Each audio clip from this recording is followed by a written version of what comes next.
আসসালামু আলাইকুম রহমতুল্লাহি বারাকাতুহু। আজকে কিছু মুসলমান আছে মহরম মাসে তারা ঢোল বাজিয়ে ইমাম হুসাইনের মহব্বত প্রকাশ করতে চায়। এই বুক বেড়িয়ে ঢোল বাজিয়ে ইয়া হুসাইন করতে চায়। আফসোস, তারা জানেই না যে কারবালাতে কি হয়েছিল। যদি জানতো যে কারবালাতে কি ওয়াকিয়া হয়েছিল, কি ঘটনা ঘটেছিল, তাহলে তারা আর ঢোল বাজাতো না। আফসোস, তুমি জানলাই না যে ঢোল কারা বাজিয়েছিল।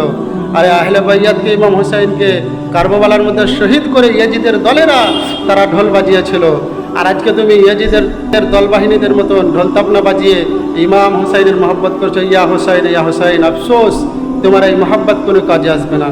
যদি তুমি আসলেই প্রকৃতিভাবে অ্যাকচুয়ালি ইমাম হুসাইনকে মহব্বত করতে, তাহলে তুমি কোনোদিন নামাজ কাজা করতে না, কোনোদিন রোজা ছাড়তে না, কোনোদিন তুমি সুদের লেনদেন করতে না, কোনোদিন তুমি জুয়া খেলতে না, কোনোদিন তুমি হারাম কাজ করতে না।